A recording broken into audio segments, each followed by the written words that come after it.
एक बात बताऊं भैया, आपने कलमी आम देखा है और पैमदी बेर? तो ये कलमी आम क्या है? जो किसान होता है वो कलम करके और उस आम के पेड़ में दूसरे आम की डाल लगा करके एक नया अंकुर बनाता है। समझ गए ये बात? ऐसे ही जो गुरु होता है, गुरु पहले विचारों को काट करके, जो संसारी विचार थे, जब गुरु के सानिध्य में कोई शिष्य जाता है, नारद जी के सानिध्य में प्रहलाद जी जब रहे तो उन्होंने क्या किया? कलम किया। कलमी आम जैसे होता है, उन संसारी विचारों को काट करके साधुता के विचारों की कलम लगाई और प्रहलाद दैत्य वंश का होते हुए भी सबसे बड़ा भगवान का भगत बन गया।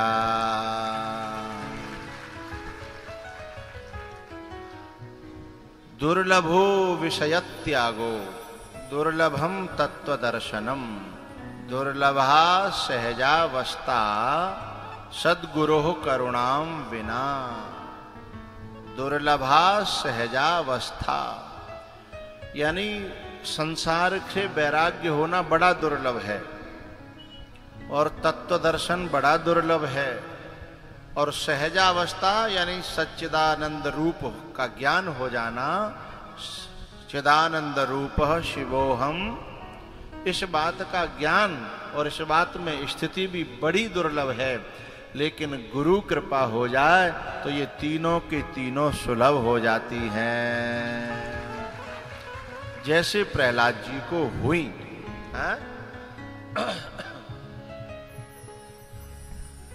भैयाओ,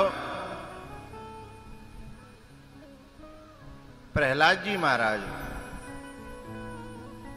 हिरण्यकश्यपु तपस्या करके आया और उन्हें ला करके गुरुकुल में भर्ती कर दिया। और गुरुकुल वैसे थे राक्षसी, शुक्राचार्य जी के बेटे थे षंड और अमर्क, उनके गुरुकुल को चलाने वाले। तो क्या हुआ, उसमें प्रहलाद जी भर्ती कर दिए। अब प्रहलाद जी को नेचर अलग है गो नारद जी के आश्रम में रहने के कारण, और बालकन को नेचर अलग, स्वभाव अलग। और गुरु जी तो राक्षस आता ही है, राक्षस के दैत्य गुरुओं के वो बेटे थे। अब क्या हुआ कि वो पढ़ाते हैं कुछ और प्रहलाद जी पढ़ते हैं कुछ। एक दिन हिरण्यकश्यपु स्वयं आकर के बोला, बेटा इधर आओ। प्रहलाद जी आए, बोले हाँ पिताजी। बोले बेटा तुम्हारे गुरुजी ने क्या पढ़ाया है मुझे बताओ। तब प्रहलाद जी ने कहा, पिताजी 9 प्रकार की भक्ति होती हैं। श्रवणम कीर्तनम विष्णु स्मरणम पाद सेवनम अर्चनम वंदनम दास्यम सख्यमात्मनिवेदनम।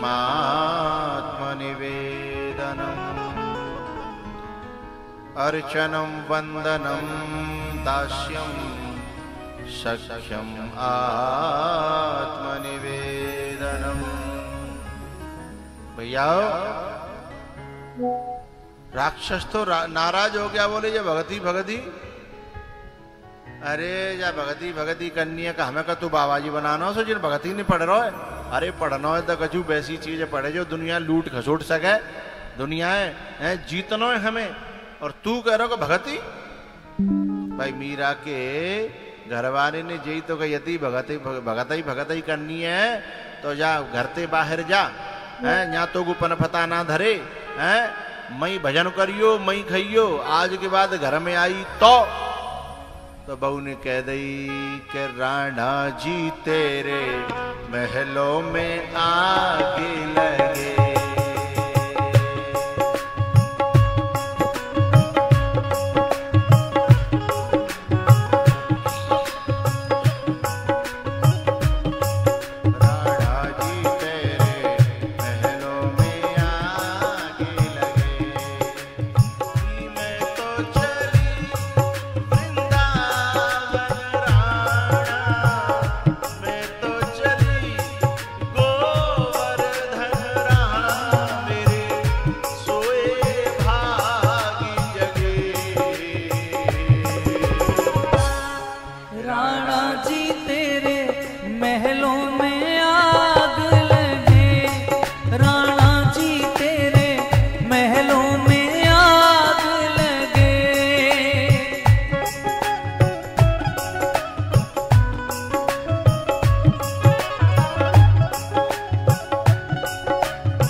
जी तेरे महलों में आग लगे, राणा जी तेरे महलों में आग लगे।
राणा जी तेरे महलों में आग लगे, राणा जी तेरे महलों में आग लगे।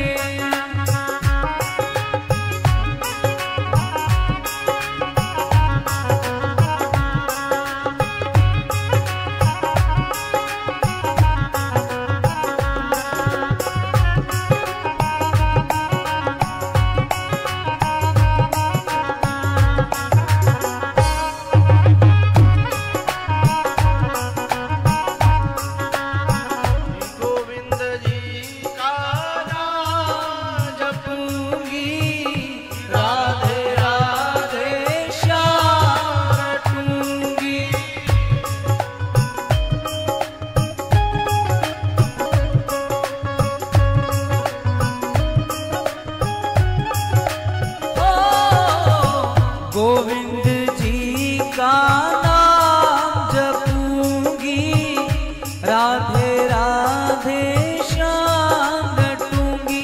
चाहे गहरा वो चाहे गहरा दाग लगे, राणा जी तेरे महलों में आग लगे, राणा जी तेरे महलों में आग लगे।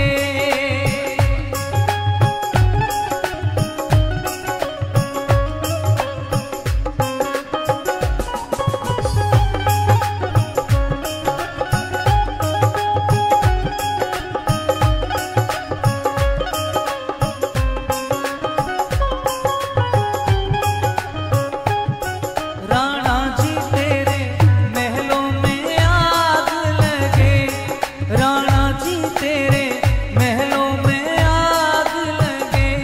हो राणा जी तेरे महलों में आग लगे।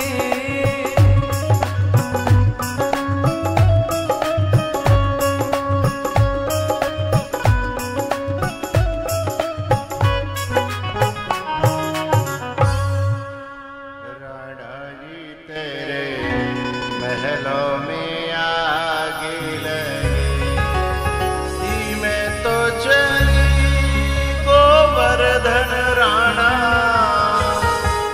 ओ मेरे सोए भागी जगे। राणा जी तेरे महलों में आग लगे, राणा जी तेरे महलों में आग लगे। हिरण्यकश्यप ने कहा कि मुझे तुझे बाबा जी थोड़ी बनाना है। बोले पिताजी, बोले तू चुप रहे, ऐ संडामर को इधर आओ, ये क्या पढ़ा रहे हो तुम मेरे बच्चे को? अरे मुझे बाबा जी नहीं बनाना से। संडामर का करके कहले महाराज जी श्लोक तो हम नहीं ना पढ़ो, कहूँ आज तक जा कांते पढ़ांगे। तो बोले ये कहां से सीख के आया? बोले पतो ना जी पीटते ही पढ़ के आयो है। नमत नमत प्रणीतम न पर प्रणीतम, सुतो वदत्ये सतवेंद्र शत्रु। बोले ना हमने पढ़ायो, यहाँ कोई और जानती ना जावत है। अच्छा, आखिरकार जब प्रहलाद जी कैसे नहीं समझे तो फिर मरवावे की कोशिश करन लगो। हिरण्यकश्यपु पहाड़न पे ते गिरवायो, जहर पिवायो, सांप पे कटवायो, लेकिन वाको बाल वाको जाको राखी साइया, मार सके ना कोई। पानी गिरवा का चलो भैया, तो पानी तो है, तुम तो ऐसे भागा, तो पानी तो डर पता चून की हो का, वो भरेगा होगा वहां पे, बैठ जाओ।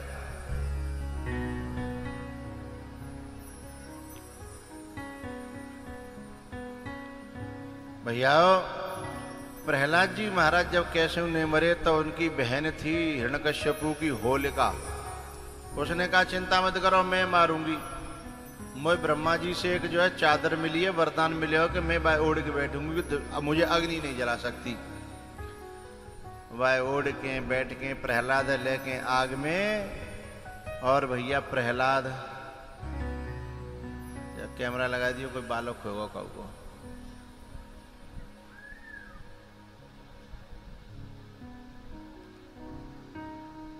जाको मैयो बाप कहूँ हो तो हाथ खड़ो कर दे, मैं पहुंचा देंगे। टीवी में देख ले, टीवी में, और शर्म मत करो, पहुंचा देंगे, मैं खो जाता है, कोई बात ना है। कथा में जब बालक को ध्यान रखें, कथा को ध्यान रखें। अच्छा माचिस तो आग लगा रो, फिर को सो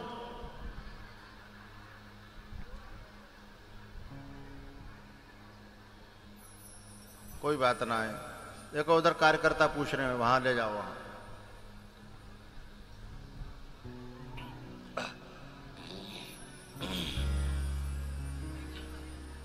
पीछे के ले जाओ। ब्रह्मा जी बोले मेरा वरदान बिल्कुल झूठा नहीं है। मैंने कहा था कि तू अपनी रक्षा के लिए जब इस चादर को ओढ़ेगी तो ये चादर जो है तेरे को अग्नि से बचा लेगी। पर मैंने न्यो थोड़ी कही कि तू दूसरे जरावे के ले जाको सहारो लेगी तो बचावेगी। दूसरे जरावे के ले, और उसमें भी भगवान के भक्त को जलाने के लिए, तो मेरा वरदान काम नहीं करेगा। सोई होलिका जर के मर गई और प्रहलाद जी जिंदे निकल आए।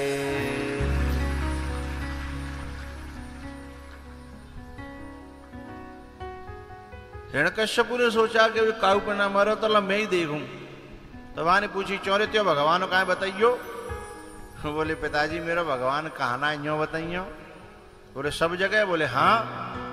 बोले फिर मोय चौना दिख रहा हो। बोले तुम आई गई है फूट है, उन्हें देखने के लिए श्रद्धा का चश्मा चाहिए, तुमने अहंकार का चश्मा पहन रखा है।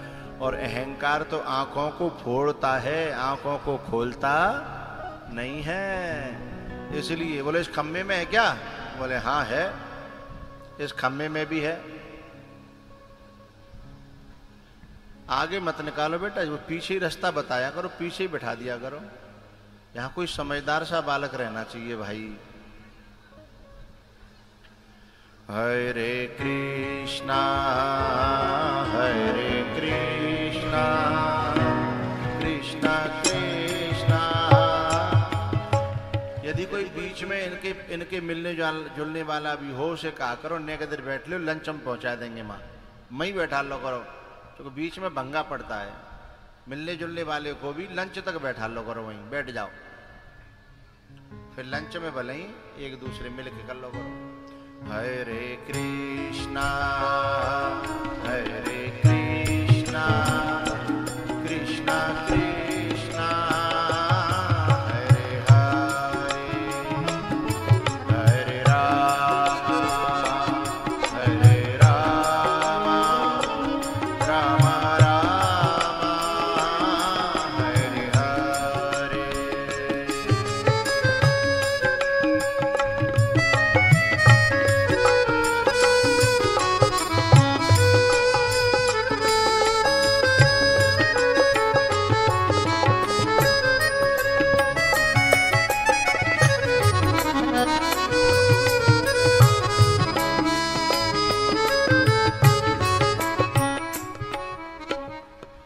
ये जो कथा में बार बार विघ्न आ रहा है, ये कार्यकर्ताओं की विशेष असफलता है।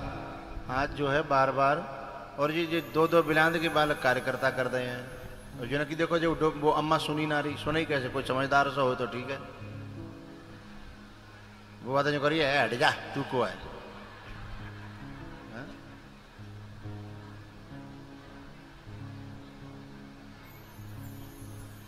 और तुमने वो गेट जो है खोल रखा है क्या, उसको लगा के रखना चाहिए। तो कार्यकर्ता थोड़े से बड़े होने चाहिए जिससे आदमी समझदार से समझे। कार्यकर्ता जो आज शाम को थोड़े बड़े प्रदान करना इनको, रवि है ना। हाँ,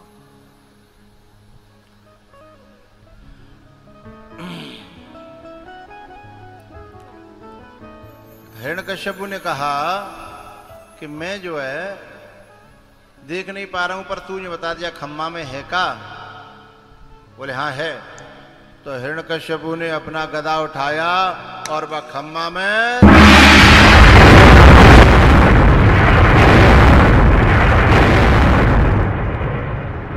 बोलो नरसिंह भगवान की।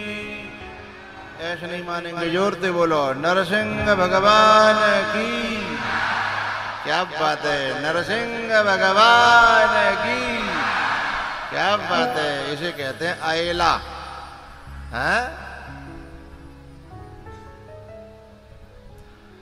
अब जैसे ही भगवान प्रकट भये सो युद्ध छिड़ियो।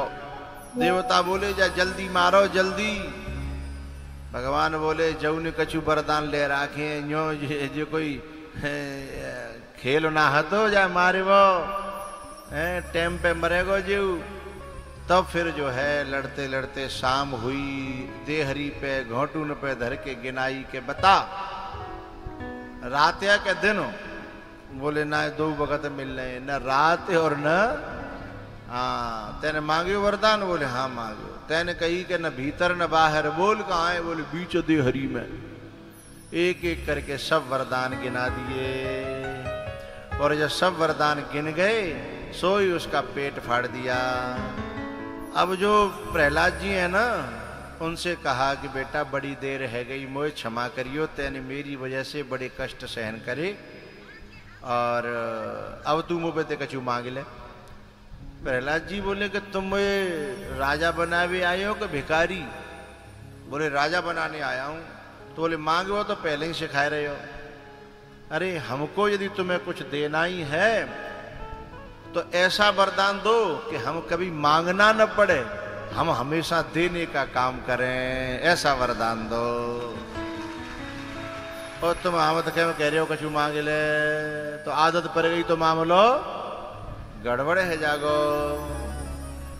ऐसा वरदान दो कि हमें कभी मांग, क्योंकि भैया मांगना सबसे बुरा है। कि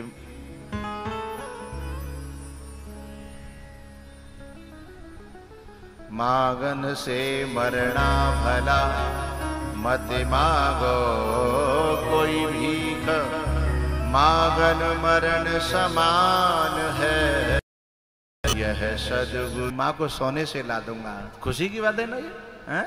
अब तक बहुआ ला देता है। तो माँ को जो सम्मान देने का जुनून जगेगा बच्चों में, ये खुशी की बात है। तो ये जो गजराज है, इसका जो पांव पकड़ लिया है और ये खींचे ले जा रहा है, ये हम ही हैं। काल ने पांव पकड़ा है और अंतिम में आकर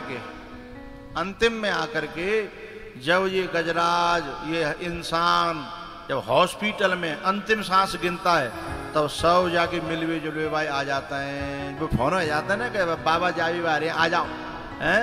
सब आ जाएंगे, पर बचाए भी कोई ना आयो, केवल व्यवहार निभाए भी आए हैं, है ना, व्यवहार निभाने के लिए। और कोई 2 घंटा रुकेगा, कोई 4 घंटा, बाकी बाद में धीमे धीमे। लेकिन वो बेचारी अकेली रह जाती है, जो जाने 7 फेरा खाए हैं। वो का करे लल्लू की मम्मी, बात तो बेचारी है, चाहे दुख में चाहे सुख में, मई मरनो। हॉस्पिटल में वो जो है ना, बास के मारे दिमाग चढ़ेगा, बड़ी परेशान है। बाज लग रही है, जब आदमी मरेंगे कहूँ पहले मैं न मर जाऊं पर तऊ बेचारी डेरा डारे डरी है। जब 10 दिना है गए, 15 दिना, 20 दिना है गए, तब फिर भीतर तेवा इतनी परेशान होने लगी और रोज जो है 50,000 की, 1 लाख की, 1.5 लाख की गड्डी के गड्डी डॉक्टर ने बजा रही है और बचवे की कोई संभावना। तो फिर बहू कह देती है कि बेटा अब तुम काय को खर्चो कर रहे हो, जे तो मुँह लगती है क्या अब हे भगवान के तो जिन ले ले के मुँह दे दे। अब जी सुन ली लल्लू के पापा ने कले जीव कहने लगी अब तो हैं, तब बाय जो है बड़ा दुख भयो। चूँकि पहले तो मुझे कहती कि तुम जब तक नहीं आ जाओगे तब तक मैं रोटी नहीं खाऊंगी, हैं, जब तक तुम शाम को नहीं आ जाओगे तब तक मैं पानी नहीं पीऊंगी। जब वो भी कहने लगी तब फिर उसके मन में बड़ी गिलानी भई कि दुनिया वालों से बैठी लगा दिल, अपने प्रभु को हृदय से बुलाया। इतनी नादानियां कर गए हम, अपने जीवन को उलझन बनाया। यूं हजारों मिले जिंदगी में, वक्त पर सबने किया किनारा। ऐसी दुनिया समझ में जब आई, फूट कर रो पड़ा दिल बेचारा, फूट कर रो पड़ा दिल बेचारा। रो करके उसने भगवान से प्रार्थना करी। तब फिर भगवान जो है उस गजराज को उबारने के लिए, क्योंकि जब दिल से प्रार्थना की जाती है ना, दुनिया वालों को बुलाने के लिए कार्ड देना पड़ता है, फोन करना पड़ता है और वो बुलवा देने के लिए भेजना पड़ता है, नहीं चलेगा। तो मंदिर से दौड़ी चली आऊंगी, कोई कार्ड से पुकार, चलेगा नहीं चलेगा।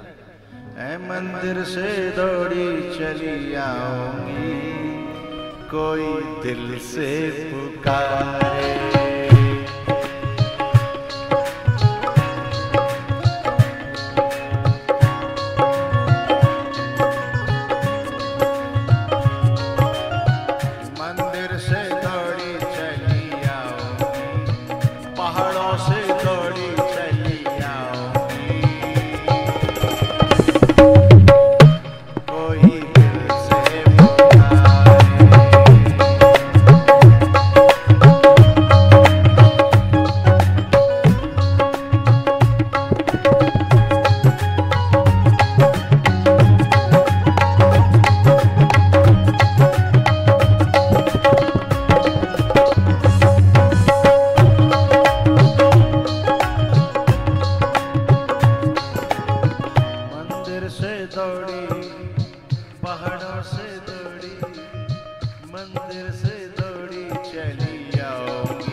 आज गजराज ने दिल से पुकारा है।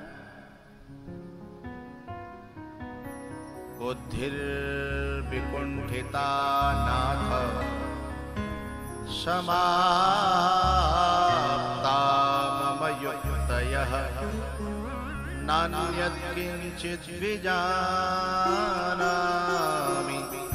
त्वमेव शरणं मम त्वमेव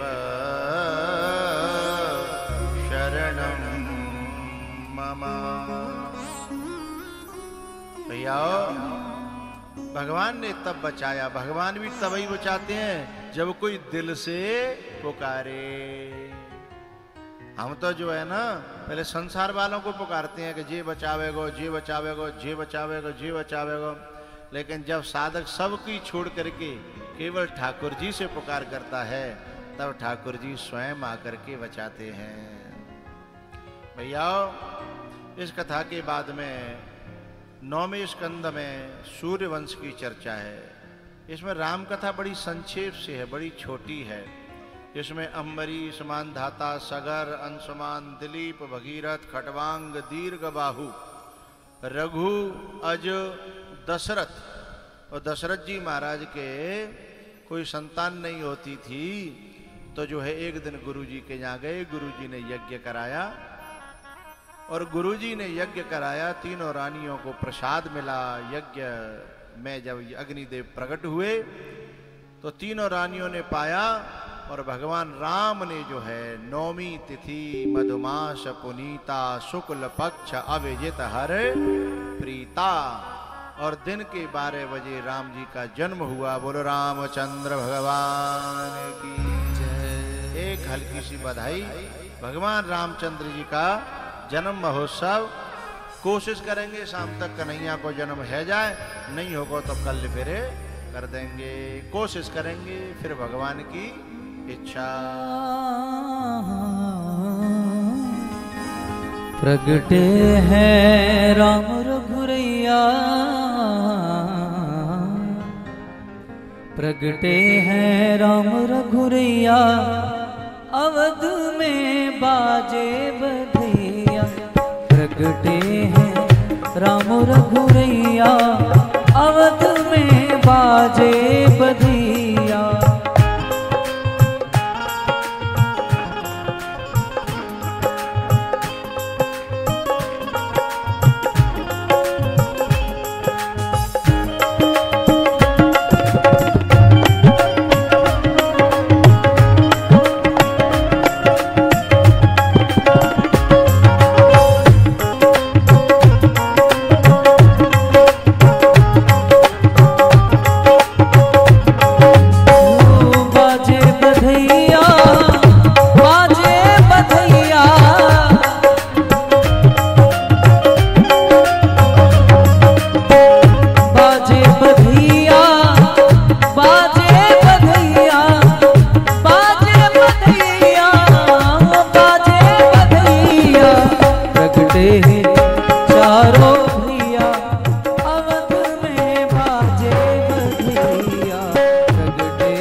चारों भैया पढ़ने के लिए गए हैं, लौट के आए तो विश्वामित्र जी मांगने के लिए आ गए और सुबाहु ताड़का मारीच का उद्धार करते हुए, अहिल्या का उद्धार करते हुए जनकपुर में भगवान पहुंचे हैं। और जनकपुर में भैयाओ सीता जी से मुलाकात हुई है पुष्प वाटिका में। बात कुछ आंखों ही आंखों में सब बात हो गई और बात कुछ हुई नहीं, मुलाकात हो गई। पहुंचे हैं धनुष यज्ञ में, बड़े बड़े राजा महाराजा, कोई नहीं तोड़ पाया। तो जनक जी बड़े दुखी भये और कहने लगे भैया काऊ पना टूट रहो तो अपने अपने घर जाओ। अब यहाँ काई को बैठे हो, मोहल्ला टका के जाओ अपने अपने घर। इतनी देर में तो लक्ष्मण जी को बड़ी गुस्सा आई और बीच में टूट पड़े। अरे धनुष की बात कर रहे हो, मैं पूरी धरती को उठा लूं और जो जन शत प्रमाण ले धावूं, कंदुक एवं ब्रह्मांड उठावूं और काचे घट जे में डारूं फोरी। जैसे कच्चा घड़ा होता है ऐसे पूरी धरती को फोड़ दूंगा, ने आज्ञा मिल जाए भगवान की। तो तब तक राजा घबराए गए। एक जना बोलियो मैं तो पहली कह रहा हूं घर चलो धरती फूटेगी। दूसरा बोलियो कि घर जाके बच जा। तो बोले तो घर जाके नहीं बच पाते, बोले धरती फूटेगी तो त्यो घर का आसमान में रह जाता। तब तक तीसरा बोलियो कि अब का होगा धरती फूटी तो। चौथा बोलियो कि चिंता मत करो, चुपचाप बैठो, जो सबको होगो सो अपनो है जागो, अपनो अलग दे तो कछु है ना रो। तब तक जो राम जी ने इशारा किया, नैन तरेरे राम, लक्ष्मण जी लौट आए। तब गुरु जी ने आज्ञा दी, उठहु राम भंजहु भव चावा।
जिनमें बनावट होती है उनकी विजय नहीं होती, और जो सहज रहते हैं, सहज, कोई बनावट नहीं, कोई दिखावट नहीं, सहज ही चले सकल जग स्वामी।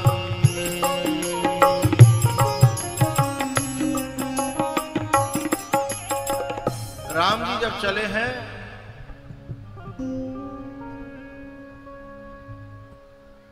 सबरे राजा हंसी उड़ावन लगे।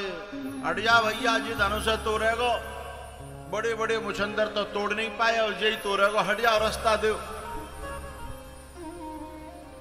जे जबऊ हताई ऐसे चौंच चलाए वारी और अबऊ हताए जी मिट्टी हो रही है। आश्रम पे हमारे एक खेत है, हम गैयन के लें लूसन करते हैं, रुजुका बरसीम। तो वह खेत में हर वेर जोतते हैं, पर पतौना जान कहाँ थे खरतुआ बथुआ बिसका परा न कबू बोयो। काउ तुम मैंने काउ बोयो पे खेत में कबू और का मिट गो। तो जो ऐसे चोंच चलावे वारे न तब मिटे और न अब मिटे और न आगे न मिटेंगे, चाहे वो सैया में हो, चाहे मनिया में हो, चाहे तेरा में हो, चाहे अयला में हो। पर बिनते डर पे की जरूरत ना, जिनकी चोंच ज्यादा मजबूत ना हो। तो चोर के पांव कितने होते हैं, नेक खांस जाओ मई कभी ठोर मत जागो का मर गई।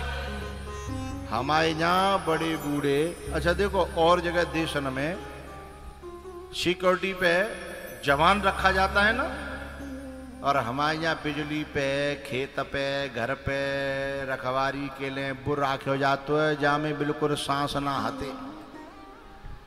चो भैया जी रखवारी पे राख राख्यो तो मैंने ये काकल लियो कोई आएगो तो है, बिजली पे को पर्यो है, ये पूरी रात खांसा तो का है, और जो उठाए गए जो धनो पद तो का वो बिजली पे काय के लिए डरे है, बोलो बोलो, रखवारी के लिए। रखवारी को मतलब रक्षक।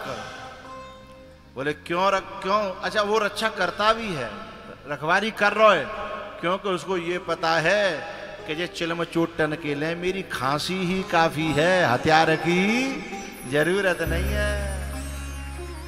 ये तवई तक जो है जिनके पांव ने मजबूत हैं, जब तक जिन्हें न्यो पता पर रही है कि वो ना कजू कह रहा वो तो सोई रो है, तब तक जिनकी चोंच खूब चलेगी। और जिन तुमने न कजू करी तो जुना मालूम पत कि तक गए कहाँ ते आए का भयो पदर लदर पदर भग्गा पड़ जाता है। तो ये जो वैसे होता है चोंच चलाए वाले जिनमें ज्यादा पहले पहले चोंच चलाएंगे, लेकिन जब तुम खड़े हो जाएंगे फिर चोंच नहीं चलेगी बिल्कुल। तो जो चोंच चलाए वाले तब हते अब हते। और फिर भगवान ने बकासुर की चोंच तोड़ी, आपने देखी हो कृष्ण लीला में। तो भगवान ने जो बकासुर तो कहो जो चोंच वारी तो बकासुर है, भगवान ने एक चोंच पे नीचे पांव धरियो और खींच के ऊपर ते जब चीरी ना तो खूब कह रहा हो कि अब नहीं चोंच मारूंगा काऊ में, और तुम्हारे भक्तों में तो कबू नहीं मारूंगा, तुम्हारे संत में तो कबू नहीं मारूंगा। बोले अब तो नहीं मारेगा, तू मारेगा तो तब जब मारे भी लायक।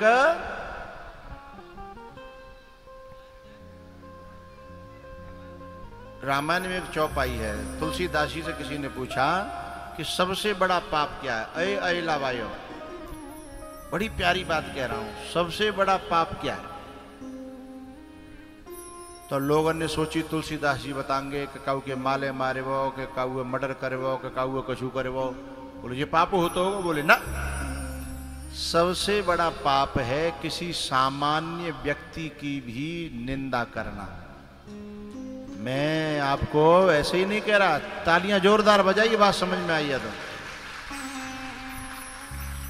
चौपाई बोलूंगा। पर निंदा सम अघन गरीशा,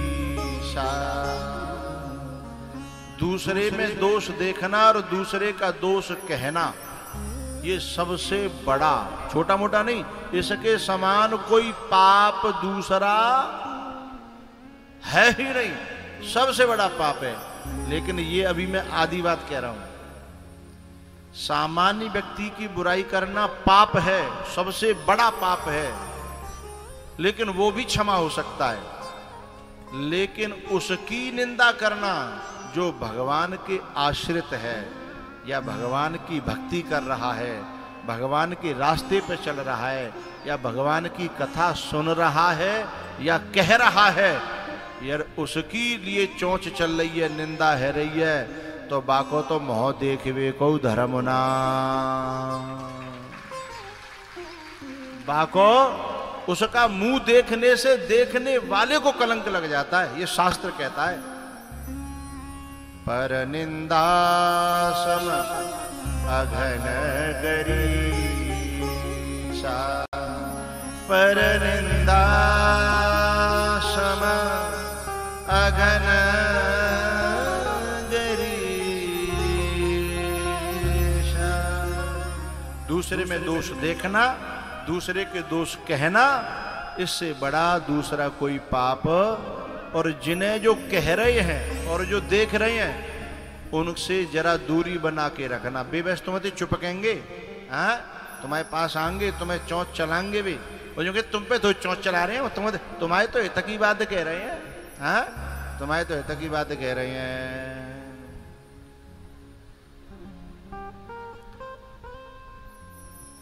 वैसे जो जिनकी निंदा होती है उन्हें घबराना नहीं चाहिए, उनका तो भला होता है, उनका तो भला होता है।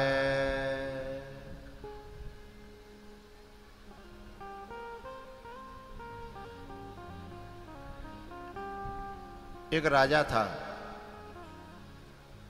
और वह राजा के एक दिन सपनों आयो कि वो जो गोबर की पहाड़न में गड़े रहे और वो नाक तक आ गया कि नाक में गोबर और कान में गोबर और बड़ा परेशान।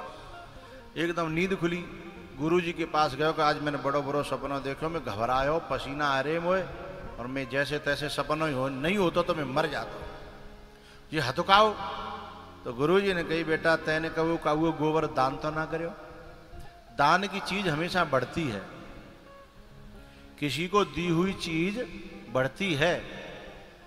तो बहाने याद करी कि अरे गुरुजी मुँह पे गलती तो है गई। बोले मैं जो है सुबह नहा धो करके आधा घंटा बैठता हूँ और जो भी मेरे द्वार पे आता है मैं उसको कुछ न कुछ देता हूँ। एक बार मैं थोड़ा सा क्रोध में है तो गुस्सा में और सामान बट गो, बहू के बाद में एक संत चले आयो। तो मैंने गुस्सा के मारे कही मैंने टाइम पे तुम आते नहीं हो, तुम लेवे लायक हो हैं, तुम कछु लेवे लायक नहीं हो, लाओ। मैं गोबर डरियो से मैंने गोबर डाल दो बाकी झोली में, कहले तू जा लायक है ले जा, बात ना दिमाग बहुत खराब हो गुरुजी। तो बोले भाई गोबर के बड़े बड़े के 7 पहाड़ है गए हैं और दान दयो तो अब खानो पड़ेगो, भोगनो पड़ेगो, अब तो पावन में गिर पे। गुरुजी जी कैसे बात बनेगी, तो कोई उपाय बताओ। एक उपाय है, यदि तेरे शहर में निंदक पैदा है जाए बुराई करने वाले, तो उनके जो जितनी % निंदा करेगो बाकी हिस्सा में उतना ही गोबर चले जाओ, फिर बाय खानो पड़ेगा तो नहीं खानो पड़ेगा। तो बोले निंदा कैसे होए, बोले कछु नहीं, कलयुग में निंदा के लिए तो नए मौको तो मिले चाहिए, चौंच मारी न यूं ही चौंच मारे घायल कर देंगे झूठे को। बोले तो का करूं, बोले तो बोले गांव के एक सफाई कर्मचारी की जो है ना ठीक बच्ची हो जवान सी बा घर में रख ले और पहले निंदा होंदे खूब, बाद में जो है बाको ब्याह कर दियो, कन्यादान ले लियो। तू जैसे ही घर में धरेगा सोई धीमे ते घुसुर पुसुर चालू है जाएगी, निंदा चालू है जाएगी। माने कि सही में? बोले हाँ।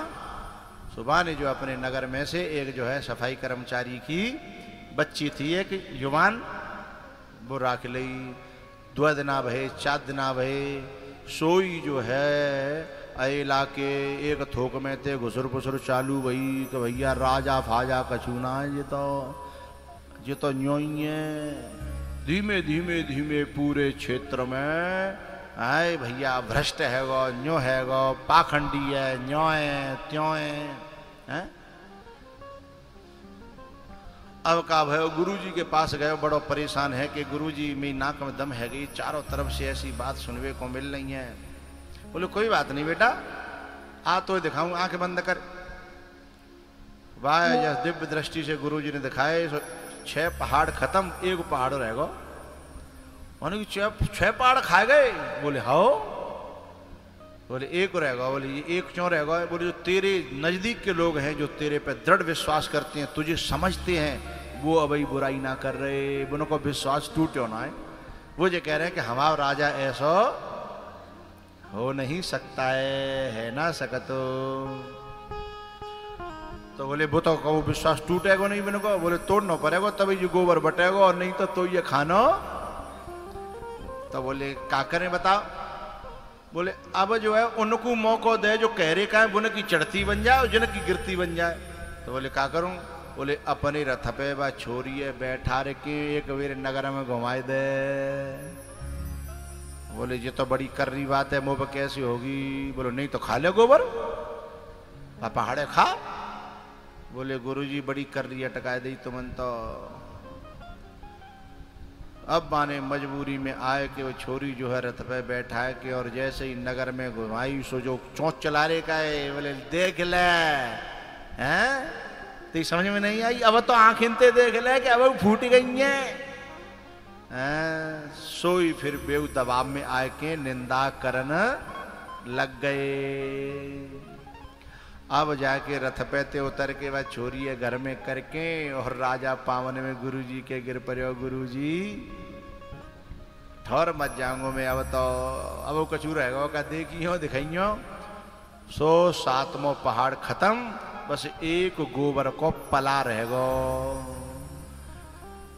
वो बोलियो मैंने तो एक गोबर को चौथ दयो जो पला कैसे रहेगो।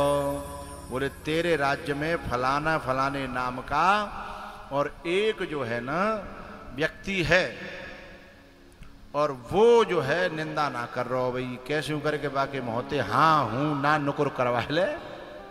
सोई जी पला खत्म। राजा बेस बदल के गयो और बोले साहब बाबूजी मैं प्यास लग रही है न कि पानी पिवाओ। सो पानी लेके आयो। बोले महाराज तुम्हारे राज्य में राजा खुद कह रहा है हाँ हूं करवावे के लिए तुम्हारे राज्य में बड़ो बड़ो काम है रो। ऐसो राजा हमने अभी तक ना देखो। सोई वो आदमी बोलियो महाराज वो पला तुम्हें खानो पड़ेगो मैं नहीं।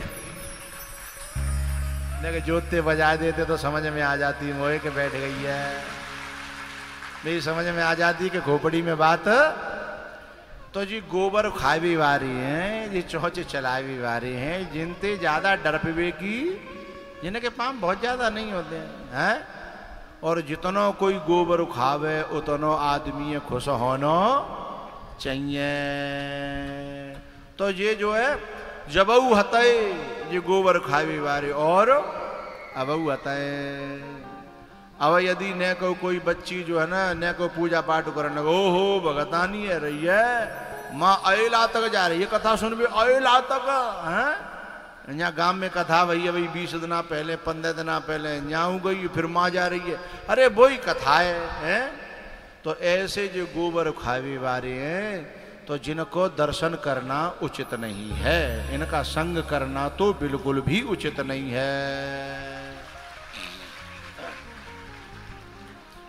जो सामान्य व्यक्ति की निंदा करे वो पापी है और जो भगवान की भक्त की श्रवण करने वाले की कथा और गायन करने वाले की निंदा करे वो पापी नहीं है, वो महापापी है।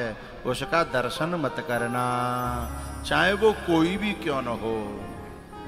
तजिए ताहि कोटि बैरी सम यद्यपि परम सने।